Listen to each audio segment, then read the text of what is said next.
Hi, I'm Taylor Harris. I'm privileged to serve as a member of the board of directors for Theological Horizons, and I am coming to you from my basement, which is also the preaching cave where my husband Paul sends out his sermons every week for Victory Church. I'm interested to know, in this new reality, what is something that you have lost or something that you're really grieving?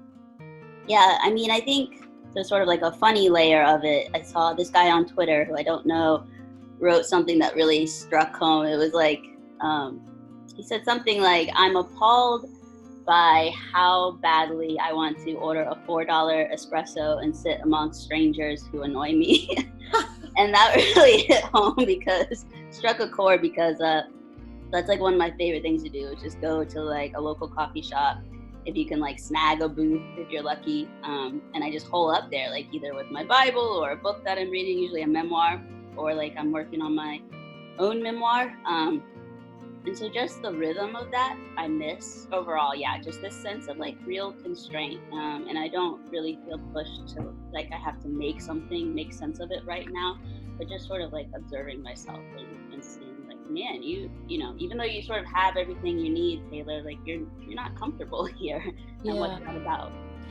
Is there anything that has surprised you in a good way?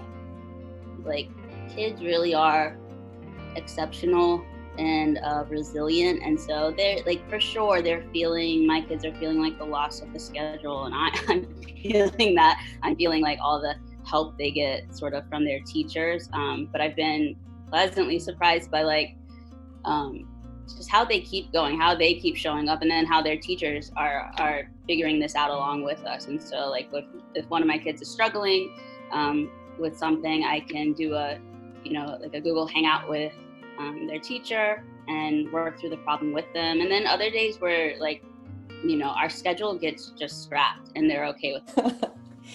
Well, Taylor, where would you say you've been aware of God's presence? Certainly through your children, that's evident, but any other experiences you've had where it really felt like God was close? Well, really like the week of schools saying, hey, I think we're going to shut down for a day or two, and then it became 2 weeks, and then obviously on and on. That week in March, my son and I flew to Ohio to the Cleveland Clinic. And my son, I write a lot about raising a child who has an undiagnosed disease, basically, all these symptoms that nobody's been able to figure out and put together. And so we traveled there, and we didn't get like the ultimate answer. That's not so much what I'm looking for anymore, although that would be nice. But we got great information about how to feed him to keep his blood sugars stable and to hopefully keep him from having any sort of emergency episodes where we would have to take him in. And I just thought, great, like this information will help us, because then we don't have to take him into the ER, not even thinking that like, really if you can avoid a hospital at this time, it seems like most of us are trying to. And then just having that sort of safety and assurance that we're doing everything we can to keep him healthy, and that this has really seemed to help him stabilize. Well, here's your bonus question, Taylor. Tell us something about you or about the world that we don't already know. It can be large or small. Well, if you really want good ice cream, I feel like this brand is overlooked because it's from the Midwest. It's from Ohio, and I feel like, Ben and Jerry's will be all gone at Wegmans, but there'll be a full case of Graeter's ice cream, and it's spelled Graeters. Chocolate they use, it's like some kind of French pot ice cream, and I have no idea what that means, but it's so smooth and good, and it's like a whole symphony bar in the pint of ice cream. Amen to that.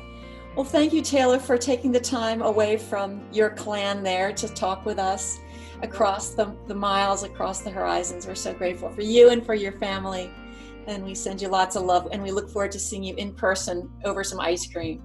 For sure. Thanks. Thank you for doing this.